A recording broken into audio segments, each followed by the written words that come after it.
Should you be spending your money on older tech, or should you consider something less outdated? And I'm curious in testing the XH1's autofocus up against the XT4.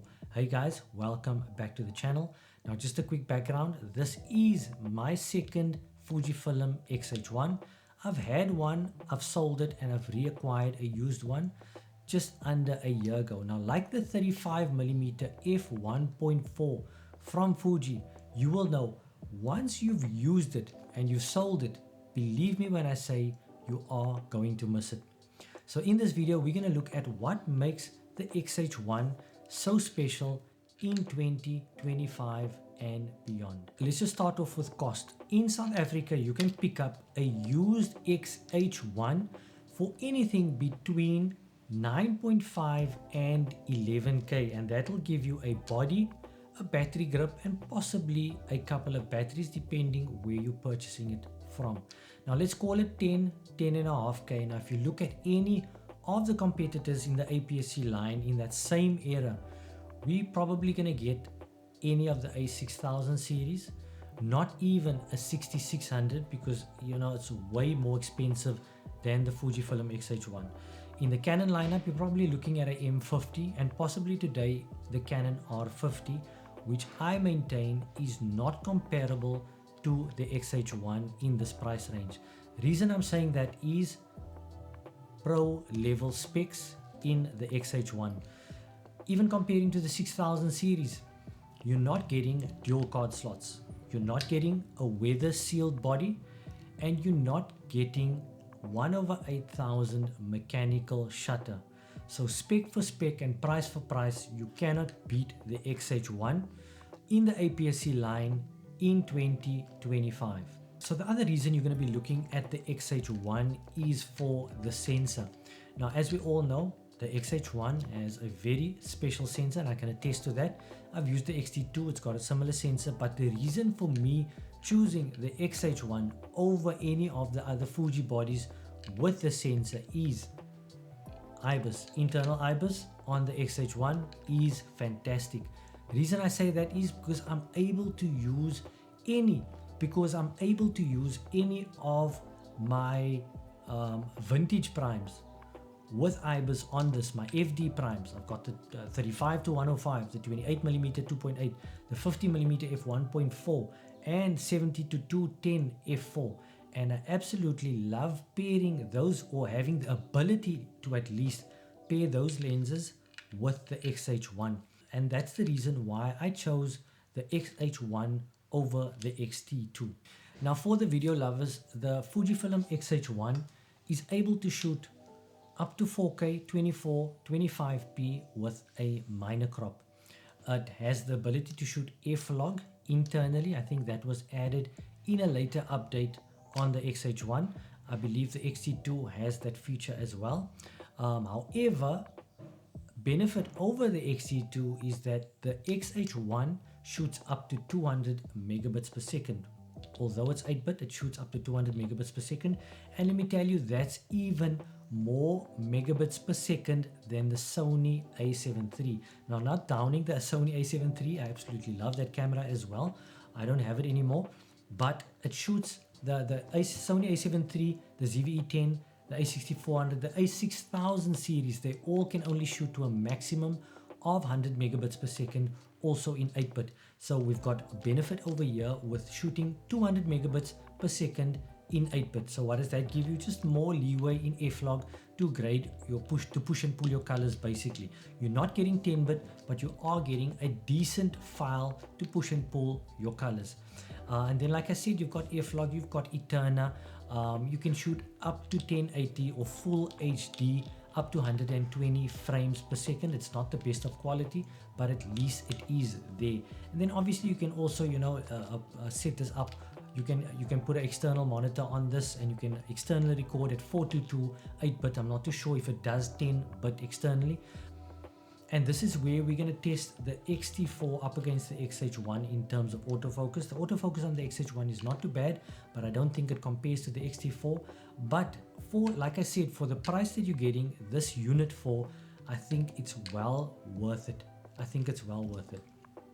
But just before we get to the autofocus test, I want to make mention as well, the lens availability for Fujifilm currently is growing.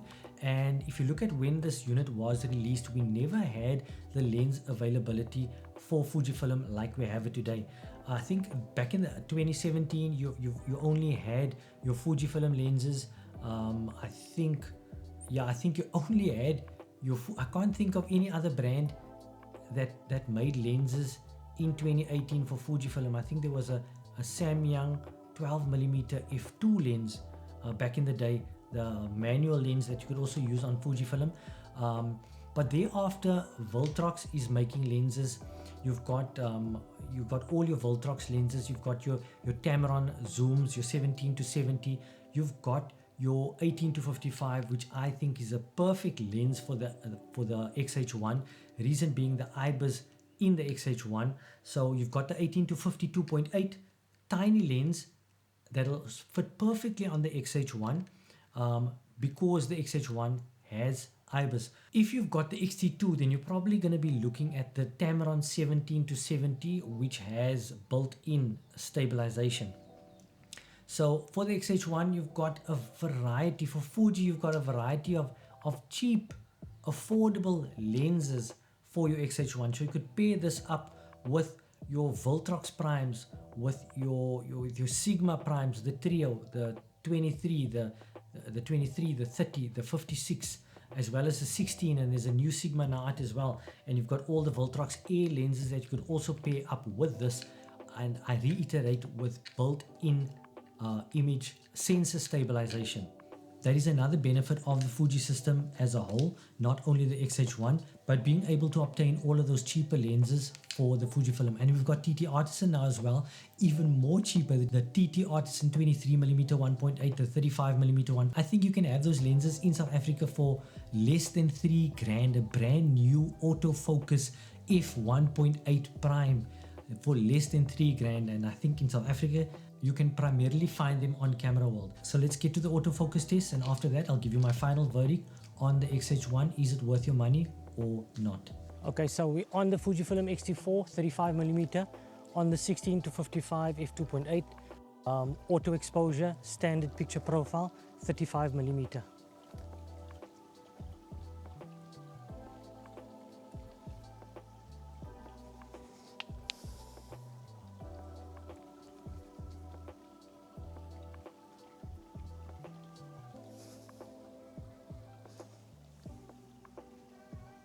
And face and eye tracking is on.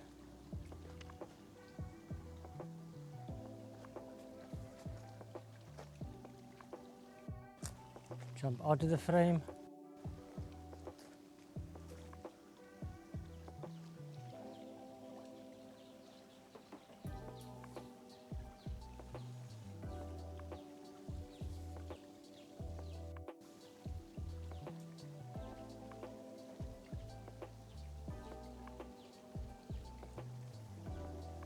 XH1 16 to 55 2.8 23mm. Full HD, not in 4K, just to keep a similar frame. There is a crop on the XH1.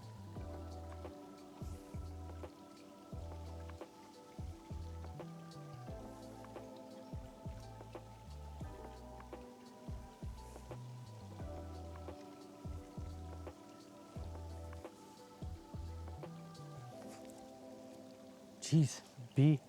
Guys, you need to subscribe or like this video. The bees are chowing me, mosquitoes are chowing me.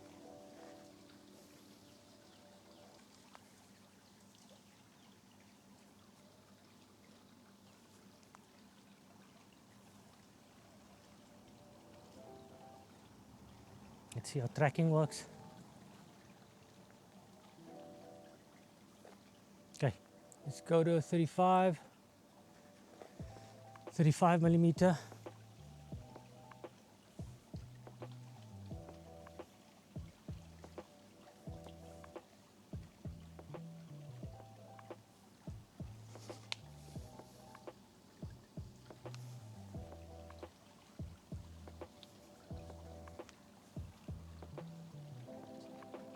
Tracking on 35. 1, 2, 3. Okay, let's go to 55mm.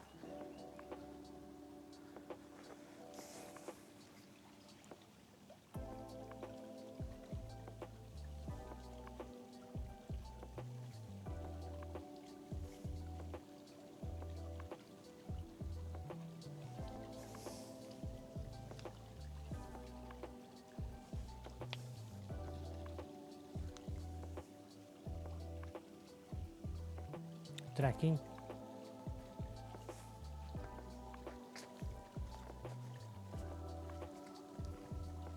Ah. Bastard. You stung me. Ooh, bastard.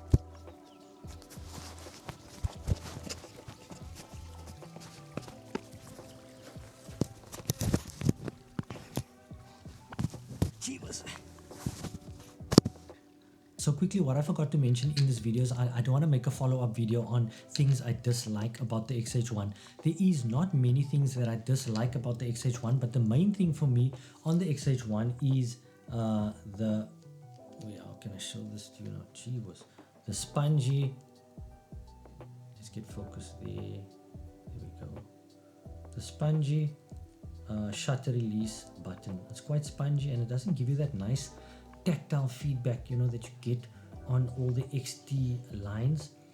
It's quite spongy and quite sensitive as well. You know, I've got used to it over time, but that's one thing I dislike about the XH1. And for me personally, I'm more somebody that likes your flippy out screen and not your tilt up screen. I prefer, you know, the screen on the XT4, whereas in this one has your flip up screen. You know, for photography, obviously it's better. I use this as a hybrid for photo and video. And obviously battery life perhaps could have been improved. But I mean, we're talking about, like I said, a 10 grand camera in 2025 that has all those features. There's not much to complain about. If you can get a used body that's in very good condition, and what I've seemed to notice is the shutter counts on these things is not very accurate. You'll get someone selling one to you online and the thing is completely banged up, but he'll tell you the thing has 256 shutter count. That is not true. I don't know how it does it reset itself when you do the firmware, when you upgrade the firmware, or what happens there. But the shutter count on these things never seem to be accurate. In fact, on all the Fuji bodies prior to the XT4, the shutter count is just not very realistic. So I think when looking for one of these units, purchasing it used, you know, try and have a look at you know, your hot shoe. Try and look at the hot shoe, see if that has been used there. You can mostly see, you know, if it's been heavily used or not, if this flash has been putting speed lights that you know, people put on and off. Back to who this camera is for. Obviously, if you cannot afford the latest and greatest cameras, Fuji's X-H2Ss and the XT5s, and you're looking for something decent in the Fuji line to get started with, I can tell you this sensor is amazing.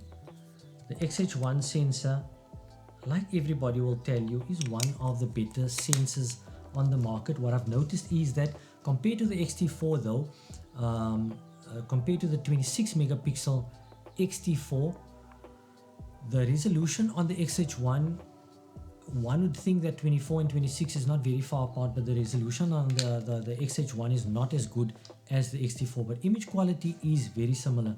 So if you're looking for something decent in a price range that is a good hybrid body, you're able to shoot decent quality video and photo, and you're looking in that price range, and you're looking at Fujifilm obviously, then I would highly recommend the XH1 in 2025, 2026, 2027, if you can afford it as a photo video body, as a pro level photo video body.